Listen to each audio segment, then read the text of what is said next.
सबसे ज्यादा अगर कोई मनुवादी है तो मेरे समाज के लोग मनुवादी, जो दलित और पिछड़े समाज के लोग मनुवादी हैं। किसी अच्छे व्यक्ति के घर में जाइए और जिसके पैर में चप्पल नहीं होगा, पैर में बिवाई फटी होगी, शायद अगर उसके लिए वो चाय लेकर के आएंगे तो कराकरी भी ढूंढने का काम करेंगे। साथियों, मैं बताना चाहता हूं, महापुरुष कभी खत्म नहीं होते। ये दुख का दिन नहीं है। अगर मुझे आज इन्हें सच्ची श्रद्धांजलि अर्पित करने के लिए हम लोग एकत्रित हुए हैं, बाबा साहब डॉक्टर भीमराव अंबेडकर, जिनके बारे में हम देखते हैं, उनका फोटो भी देखते हैं, मैं बार बार कहता रहता हूं, बाबा साहब डॉक्टर अंबेडकर जिनका पूरा जीवन संघर्ष से भरा है। अभी एक साथी कह रहे थे, मेरे वक्ता बोल रहे थे, आज एक दुख का दिन है।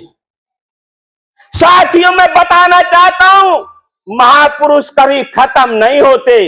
ये दुख का दिन नहीं है। अगर मुझे आज इन्हें सच्ची श्रद्धांजलि अर्पित करने के लिए हम लोग एकत्रित हुए हैं, तो सबसे पहले मैं अपने समाज के लोगों से कहना चाहता हूं, बाबा साहब डॉक्टर अंबेडकर ने कहा था, मेरा संघर्षमय जीवन, मेरा संघर्षमय जीवन मेरा संदेश है। मेरा संघर्षमय जीवन मेरा संदेश है। पूरा जीवन उनका संघर्ष से भरा हुआ है। इसलिए मैं अपने समाज के लोगों से कहना चाहता हूं, ए मेरे समाज के लोगों, इस नालायक समाज को लायक बनाने के लिए बाबा साहब डॉक्टर अंबेडकर ने, मानवर कांशीराम साहब ने अपना पूरा जीवन निछावर कर दिया। पूरा जीवन निछावर कर दिया। ए मेरे समाज के लोगों, ए मेरे बिहार प्रदेश के 69 लाख समाज के लोगों, मैं आपसे अपील करना चाहता हूं, जब यहां हम चुनाव लड़ते हैं, पूरे प्रदेश में मुझे 8 लाख वोट मिल रहा है। ए मेरे लोगों, बाबा साहब डॉक्टर अंबेडकर ने कहा था, खासकर जिस चमार समाज में मैं पैदा हुआ हूं, मैं अपने समाज के लोगों से कहना चाहता हूं, ए मेरे लोगों, आप वोट के लालच में बिक गए। सभी लोग नहीं बिके।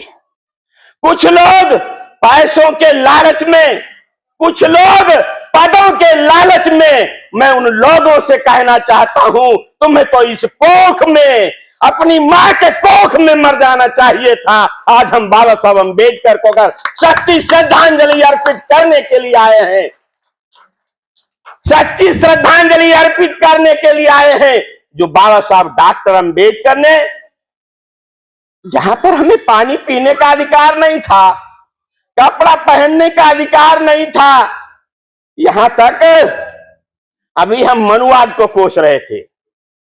हमारे कुछ वक्ता बोल रहे थे, मैं उनसे भी कहना चाहता हूं, सबसे ज्यादा अगर कोई मनुवादी है तो मेरे समाज के लोग मनुवादी,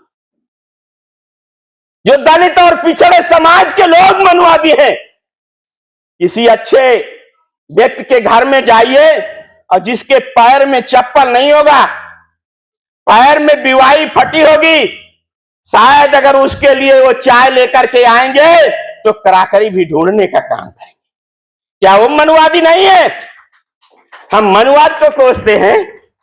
अरे हम समता मूलक समाज की बात करते हैं।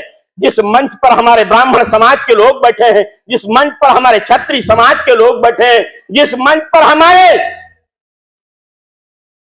बैकवर्ड समाज के लोग बैठे हैं, जिस मंच पर हमारे पाषाण समाज के लोग बैठे हैं, जिस मंच पर हमारे मुस्लिम समाज के लोग, हम समता मूलक समाज की बात करते हैं। बाबा साहब अंबेडकर का जो आखिरी मूल मंत्र है, बाबा साहब डॉक्टर अंबेडकर जब भारत का संविधान लिख रहे थे, भारत का संविधान लिखते वक्त बाबा साहब अंबेडकर से लोगों ने कहा, सिख समाज के लोगों ने कहा कि वाहे गुरु से शुरू किया जाए, तो मुस्लिम समाज के लोगों ने कहा अस्सलाम वालेकुम से शुरू किया जाए, तो ईसाइयों ने अपनी बात कही, धन्य है बाबा साहब डॉक्टर अंबेडकर। हिंदुओं ने कहा ओम से शुरुआत की जाए, लेकिन धन्य है बाबा साहब डॉक्टर अंबेडकर। बाबा साहब अंबेडकर ने जब भारत के संविधान की प्रस्तावना लिखी, प्रस्तावना में उन्होंने लिखा वी पीपल ऑफ इंडिया, हम समस्त भारतवासी। धन्य है बाबा साहब अंबेडकर, जिन्होंने सबको सम्मान देने का काम किया, अनेकता में एकता भरने का काम किया। उस महापुरुष की श्रद्धांजलि के लिए हम लोग आए।